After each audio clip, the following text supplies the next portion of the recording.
of Ground Zero, a novel of 9/11. In an instant, the world can change forever.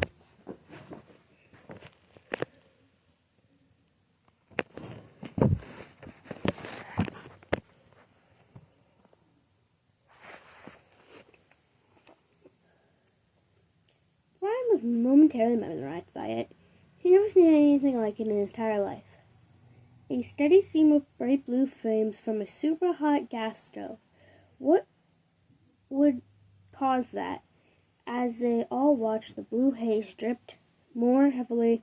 Soon it would be like a waterfall of pure flames. "We don't want to run through it," one of the women inside the elevator said. "We're afraid we'll get burned." The elevator grunted and dropped an inch, and everyone in the cart screamed. Goosebumps moved up Brian's arm to the top of his head, and he got a sickening feeling of falling all over again. "You have to get out of there," Brian told him. "I was in the elevator when the plane hit. Just barely got out of time before the cable snapped and the elevator cart fell down the shaft." One of the men inside the elevator grunted and another cursed. "We're calling building security," said the woman in the hallway. "We'll wait for the fire department. Somebody's looking for something to block the flames," the painter said. "A cardboard box or something." "The cardboard is just going to catch on fire," one of the men yelled. It was clearly that the wolves and they all had to be. Another man was panicking frantically back and forth.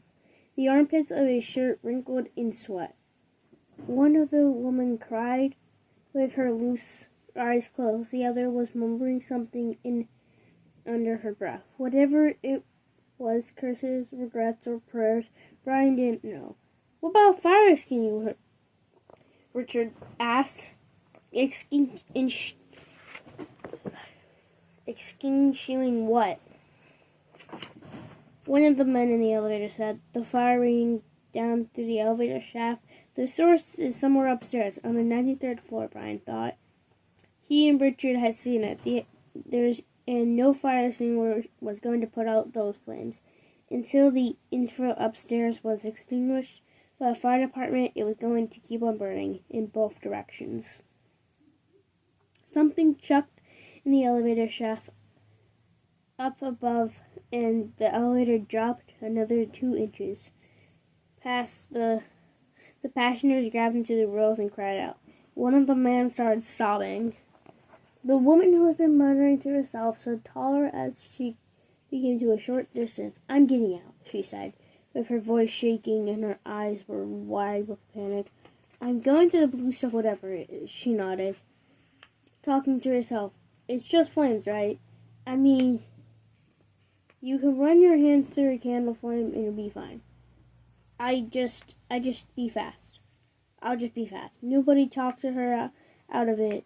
Another passenger parted her and positioned herself in the middle of the doorway. Brian watched the 2 people halfway through. Took a brief breath, covered his face with his hands, and went through. 1.5 heartbeat, it was fine. The woman burst into flames. She screamed in a heartbeat and laughed on the floor. Brian never seen anything like it outside, a horror movie. The experience now felt like a ragging heat. Hearing her awful screams made him want to rush. Inside the elevator, the woman screamed, and one of the men said, "Roll, roll," the painter said. Unbelievably, the woman had pressure to mind Richard, and she carried.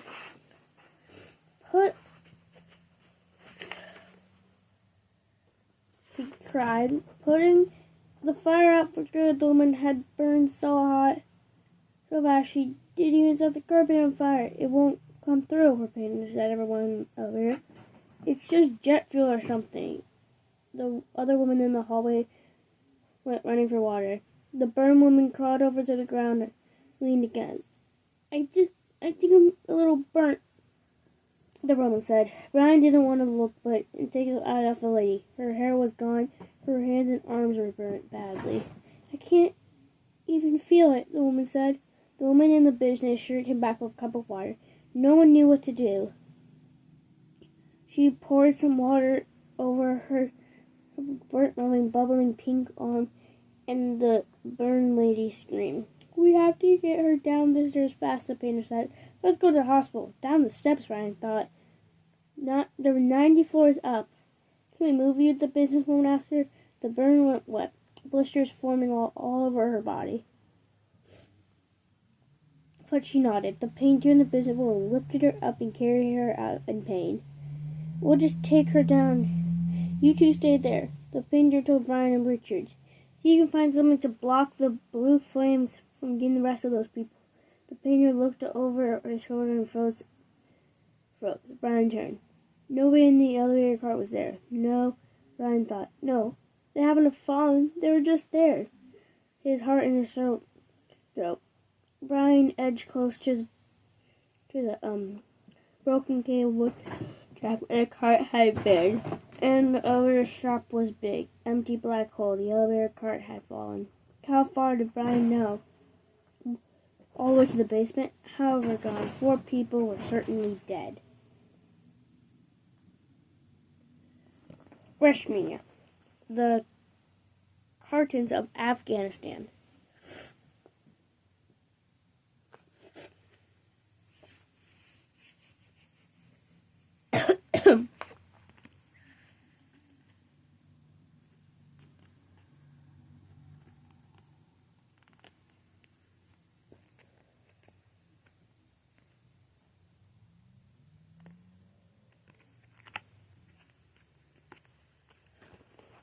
The centers of Afghanistan. "Give back," Pasu cried, and he laughed for his plastic. "Give that back," Pasu cries, and he lunged for his plastic plane. Rosina was too fast for him. She held it above her head and twisted away. Pasu grabbed for it. "Give it to me," Pasu commanded. "You're just a girl. You have to do what I tell you. I'm not just a girl. I'm your sister." Rosina shot back with somehow it made sense. Pasu whispered for the plane again. Rosmini danced out of the way. "You can't tell the Taliban about Taz," Rosmini told her brother. "We'll give them an apology." "Taz," Pasu said. Rosmini blushed. "His name is Taz, the American soldier. You can't give him refuge and take revenge on him. If I can't," Pasu told her. "Bob is going as Pashawal as native wall." Pasu grabbed for his airplane, but Rashmini was too quick. "The Taliban don't respect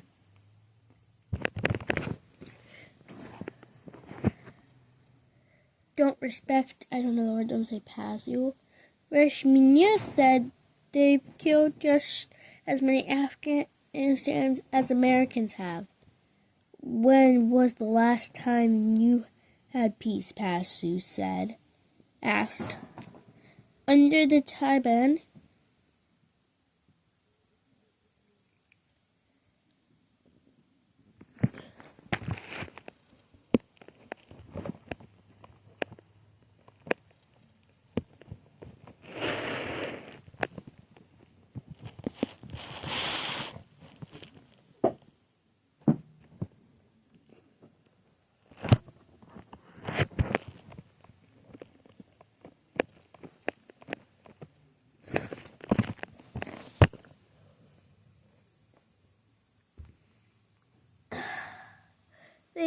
Under the Taliban, that's when they ended the Civil War. The Taliban killed whole families for no reason, Rashmini told him, feeling a flush of frustration. "They made women wear something and locked them away in their houses." "They give people jobs," Pasu argued. Darwish and Amanda told me." Darwish and Amanda? Rashmini taunted in a sing-song voice. "Darwish and Amanda told me to jump off a mountain, so I did it." "Do you ever thought Darwish and Amanda didn't give you first?" Pasu's expression turned stormy. "All right, here. My own thoughts, Rashmini. Do you think I'm going to be able to afford to get married killing goats that have nothing to eat and grow crops in a never-ending doubt? No, he said. Why would I starve when the Taliban paid 20 times that it'll make a working step? They're killers, Pasu. If you join them, you'll become one too, Rashmini said flatly.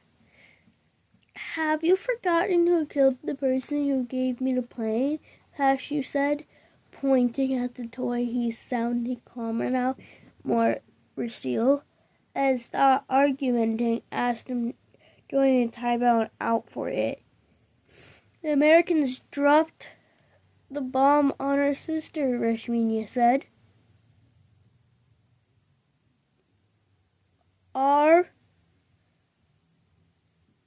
On her wedding day, Rashmini tried to fight off the awful memory, but it came flooding back to her, overwhelming her. That day had stared one of the happiest days of Rashmini's life.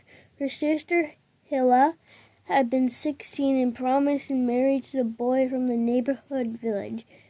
It was tradition to assure brides to be in a house of a new family, where a wedding would take place. The procession was always a party. Rashmini's whole village had turned out for the parade. Married couples walked arm to arm, and young people sang and danced and flared raffles in the air. Rashmini and Pasu has been 9 years old. They chased each other all around, the adults laughing and squeezing the top of their lungs.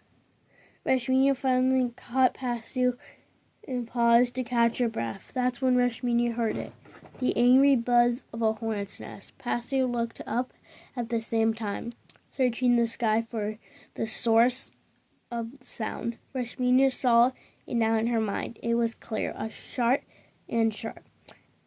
As she held she had seen that day, the American drone high in the sky. Its sleek gray with wide wings and like an eagle, a tail like a fish. She and Pasu had watched a few closer and closer, coming up behind the wedding process. Something small and black detached from the drone, seeking towards the front of the parade, towards her sister, her beautiful wedding in her beautiful wedding dress, surrounded by all of her friends. Rashmini remembered the whoosh of the missile and the gray tail smoke behind it. Then Rashmini turned away, feeling the heartbeat of a blast in her face all over again. As she stood here in the mountains with Pasu 2 years later,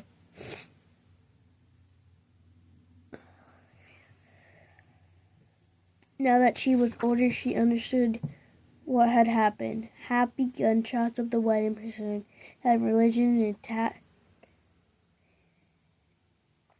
It was an attack on the American plane flying high in the sky, and none of them had been seen or hear it. But it was enough for American soldiers to come 10 miles away from to fire a missile in that drum. If the Americans can't be here without killing innocent people, they must leave the valley, Pasu told her now. Otherwise, we will be ginned. Rashmini stood her brother